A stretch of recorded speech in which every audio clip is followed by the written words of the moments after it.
Hello friends, ఆస్టాక్ కార్యక్రమానికి స్వాగతం.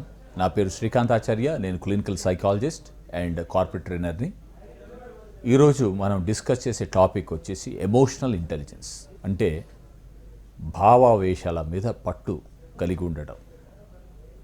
మనకు ఇంటెలిజెన్స్ తెలివితేటలు ఎంత అవసరమో అలాగే మల్టిపుల్ ఇంటెలిజెన్సెస్లో ఒకటైనటువంటి ఎమోషనల్ ఇంటెలిజెన్స్ చాలా అవసరం.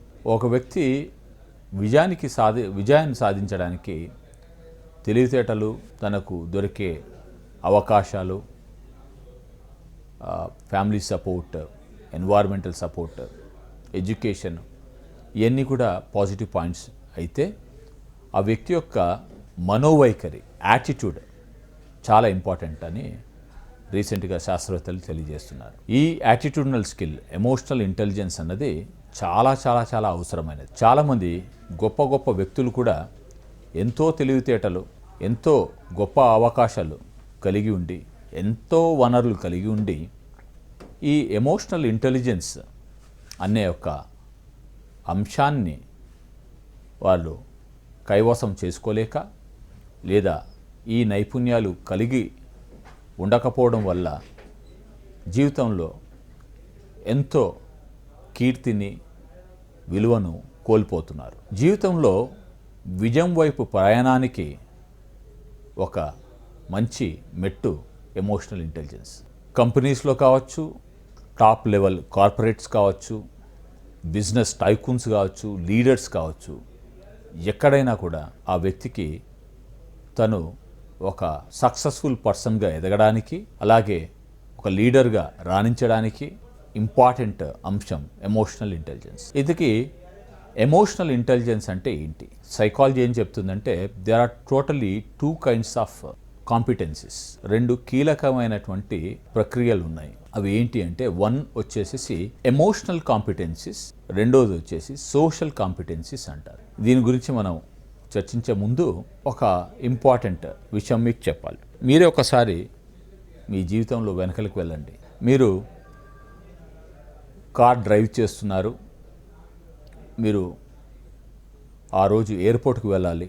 దారిలో ఎన్నో ట్రాఫిక్ సిగ్నల్స్ వస్తూ ఉంటాయి. ఒక పర్టికులర్ ట్రాఫిక్ సిగ్నల్ దగ్గర మీరు వెయిట్ చేయాల్సి వచ్చింది. ఆ సిగ్నల్ యూజువల్గా 20 seconds నుంచి 30 seconds ఉంటుంది. కానీ ఆ రోజు పరిస్థితులు మీ చేతిలో లేవు. ఎవరో మినిస్టరో, విఐపియో రోడ్ క్రాస్ చేయడం వల్ల ఒక 20 నిమిషాలు మీరు అలాగే ఒక పర్టికులర్ ట్రాఫిక్ సిగ్నల్ దగ్గర ఆగిపోవడం జరిగింది. దానివల్ల ట్రాఫిక్ అంతా అస్తవ్యస్తంగా మారింది.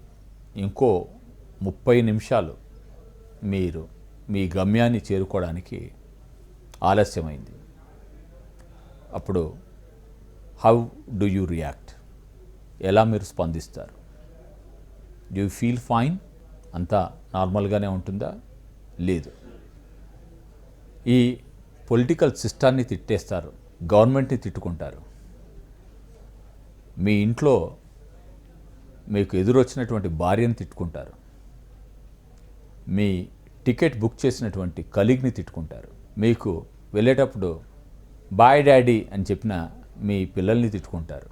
ఎయిర్పోర్ట్ అథారిటీస్ని తిట్టుకుంటారు. ఎందుకు చెకింగ్ మీరు కరెక్ట్గా ఒక 45 minutes, half an hour before ఇవ్వచ్చు కదా, గంట ముందు, గంటన్నర, ఇదేం ఇంటర్నేషనల్ ఫ్లైట్ కాదు కదా, మనసులో తిట్టుకుంటారు. So this is how you respond. You don't respond normally like what you usually do. Let's take some other example. మీరు ఒక రోడ్ క్రాస్ చేస్తున్నారు. సడన్గా రాంగ్ సైడ్లోంచి ఇంకొక కుర్రాడు బైక్ తీసుకొచ్చి మీకు సడన్గా కట్టిస్తాడు. కట్టి ఇవ్వడం వల్ల మీరు ఒక్కసారి ఉలికిపడి యూ ఫీల్ కంప్లీట్లీ లాస్ట్. అంటే చుట్టూ ఏం జరిగిందో ఒక నిమిషం అట్లా బెదిరిపోయినట్టు అవుతారు. కొంతమంది తమ భుజాన్ని తరుముకుంటారు, ఓ షిట్ అనుకుంటారు. నౌ హియర్ మీరు ఆ అబ్బాయి వైపు చూసి ఇట్స్ ఓకే ప్లీజ్ గో అని అంటారా? No, you never do. మీ కోపానికి హద్దులు లేవు. You react to that person. Very overtly. ఏరా మీ అమ్మ బాబుకు చెప్పొచ్చావా, రోడ్డు కనపడట్లేదా, ట్రాఫిక్ రూల్స్ తెలియదా, రోడ్ లారీ కింద అడ్డం పడదాం అనుకున్నావా? ఇలా మీకు వచ్చినటువంటి కోపాన్ని పలు విధాలుగా ఎక్స్ప్రెస్ చేస్తారు. ఆ వ్యక్తి వింటున్నాడా లేదా, అసలుకి ఎందుకు అలా రాంగ్ రోడ్లో రావాల్సి వచ్చింది, ఇవన్నీ కూడా ఆలోచించరు. So you react before you think. ఇలా డిఫరెంట్ సిచ్యువేషన్స్లో మనం ఆలోచించకుండా రియాక్ట్ అవుతూ ఉంటాం. So this is what there comes the picture of the emotional intelligence. Psycho neuro biology ఏం చెప్తుంది అంటే, మన బ్రెయిన్లో ఫ్రాంటల్ లోబ్స్లో ప్రీ ఫ్రాంటల్ కార్టెక్స్ అని ఉంటుంది. ఎమర్జెన్సీ సిచ్యువేషన్లో అక్కడ పర్టికులర్గా ఇనిషియేషన్ సెంటర్స్ యాక్టివేట్ అవ్వడం వల్ల మనం ఫైట్ అండ్ ఫ్లైట్ రెస్పాన్స్లోకి వెళ్ళిపోతాం. సో ఎప్పుడైతే మనకు మన చుట్టూ ఉన్నటువంటి పరిసరాల్లో మనకు హాని కలుగ చేసేది లేదా కీడు చేసేది, మనకు విధ్వంసం కలిగించేవి లేదా మనకు కొంతవరకు లాస్ చేసేది పర్సనల్గా అని జస్ట్ అలార్మింగ్ సిగ్నల్ రాగానే వెంటనే మనం రియాక్ట్ అయిపోతాం. ఒక్క నిమిషం కూడా మనం ఆలోచించాం. సో బేసిక్గా ఈ ఎమోషనల్ హైజాక్కి కారణం మన పర్టికులర్గా బ్రెయిన్లో ఉండే అమిగ్డాలా అనే సెంటర్స్ స్పందించడమే. So my dear friends, so ఈ అమిగ్డాలాని రెగ్యులేట్ చేయడానికి, మన భావావేశాలని రెగ్యులేట్ చేయడానికి, మనం ఎమోషనల్గా కాంపిటెంట్గా ఉండడానికి, సోషల్గా కాంపిటెంట్గా ఉండడానికి కొన్ని కాంపిటెన్సీస్ మనకు కావాలి. ఆ నైపుణ్యాలనే మనం ఎమోషనల్ ఇంటెలిజెన్స్ అని చెబుతున్నాం. So my dear friends, now what is this emotional intelligence? It is a pair of two different competencies. రెండు నైపుణ్యాలు. ఒకటి ఎమోషనల్ కాంపిటెన్సీ, రెండవది వచ్చేసి సోషల్ కాంపిటెన్సీస్. ఎమోషనల్ కాంపిటెన్సీస్లో మళ్ళీ మీకు ఎమోషనల్ అవేర్నెస్, అలాగే emotion regulation or self management skills వస్తాయి. రెండవది వచ్చేసి సోషల్ అవేర్నెస్, సోషల్ అసెస్మెంట్, తర్వాత సోషల్ స్కిల్స్ వస్తాయి.